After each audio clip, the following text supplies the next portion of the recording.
points lead at Washougal. Question is, can Doug Henry regain that points lead? As we look at that scoreboard, the numbers in parentheses indicated the number of wins that those riders have had so far this season. Emig with 4 overalls to Doug Henry's 2, but Doug Henry has been the more consistent of the 2 riders. Tell you where he's not been as consistent as Jeff Emig is off the line. Here's another typical Jeff Emig start. He grabs the hole shot. He has been really, really strong in that area all season. Well, Team Yamaha and Jeff know what it takes to win a championship. They won it last year, and it takes good starts. You can't come from the back and win championships. Jeremy McGrath was trailing Emig, and here's Larry Ward. Unfortunately, Ward's day ended in the first corner. Well, actually, the second corner. His motorcycle just came to a grinding halt. He's out for the day. That's going to drop him out of contention for the top 5. Jeremy McGrath, almost coming unglued from the Honda, is still giving chase, but he was passed by Doug Henry when he made that bobble.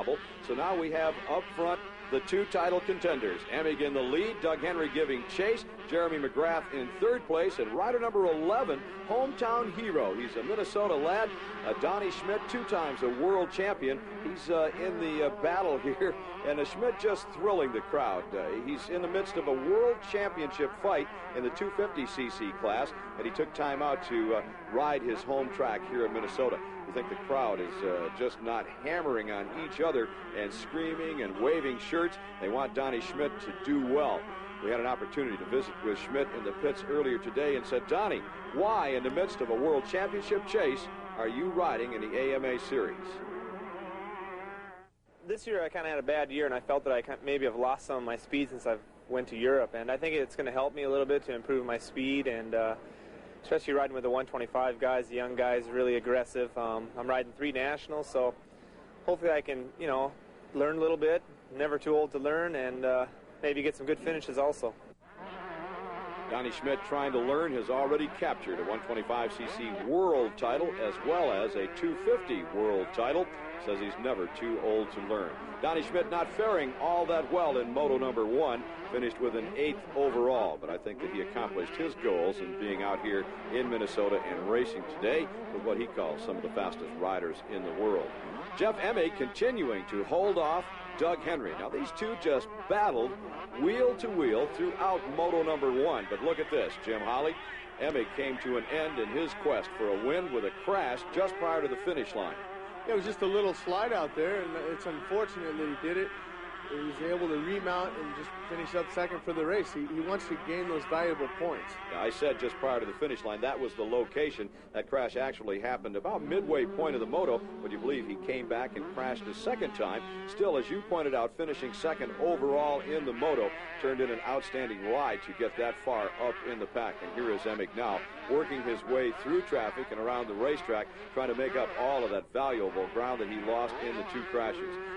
So Emig would hold on to finish 2nd, while Jeremy McGrath would hold down the number 3 position. McGrath really never in contention after the first couple of laps. Seemed content to stay back there in that number 3 slot, take whatever points he could get for the day. The win goes to Doug Henry. He picks up 3 points over Jeff Emig in Moto number 1. Moto number 2 still to come. We'll be back with that. Welcome back to Millville, Minnesota. You're watching National Championship Motocross on Cycle World. Exclusive coverage on Prime Network. We're in the midst of a look back, if you will, of the 125cc National Championship class. Earlier, we took a look at what happened in the 125 first Moto. This is action from the 2nd Moto, taped earlier today. Same kind of start, same results. Jeff Emig jumps out front.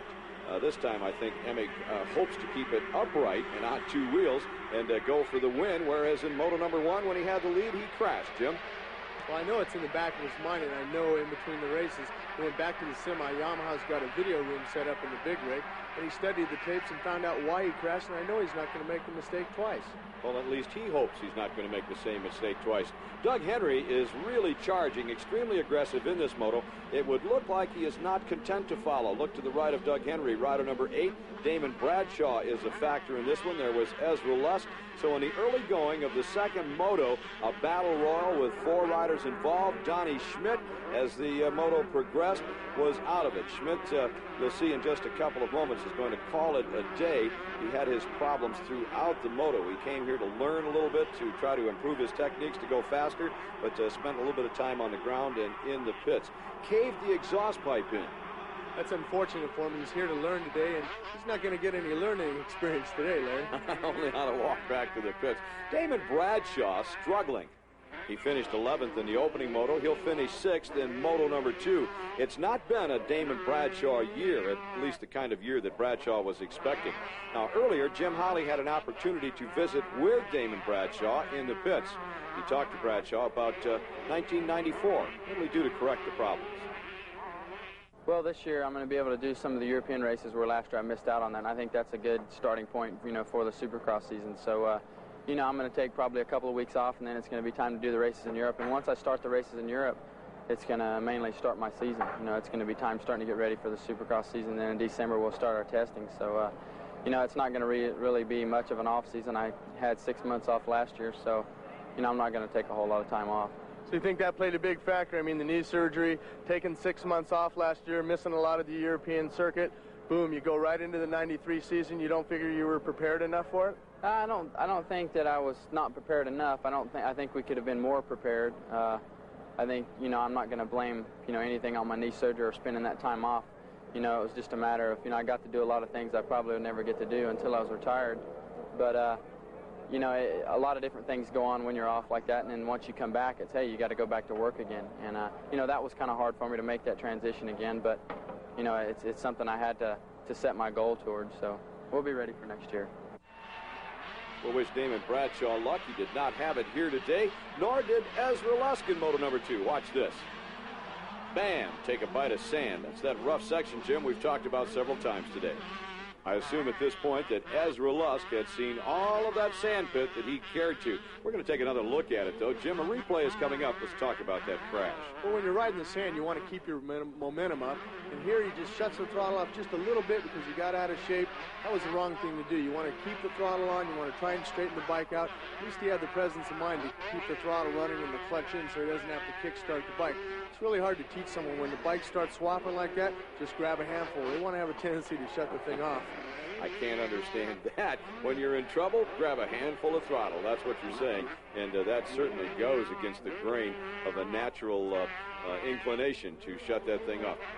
Now here's another battle on the racetrack. This one is Ezra Lusk. Picked himself up out of the sand to catch Damon Bradshaw. Now watch, Ezra will get through the whoops with no problem this time. Watch what happens when the pass is made.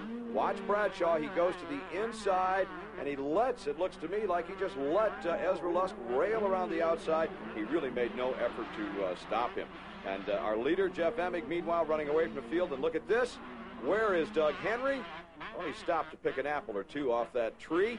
Henry says that was refreshing. I'm going to get back in the race. He's down just a little bit further now from Emig, and that will prove to be his undoing in moto number 2. He'll never be able to catch the defending national champ in the amount of time remaining. No, it's unfortunate. When you crash like that just before the whoops, the momentum factor enters into it. He was dead stopped. He started the whoops. He just went one after another. He wasn't able to clear any of them. You're not going to catch up. Very good point. So he lost another 10 or 12 seconds in that whole process. Emig takes the checkered flag. That's going to give him the overall win for the day. Doug Henry is going to finish in the number 2 position. You'll notice they have the same finishing spots, the same number of points.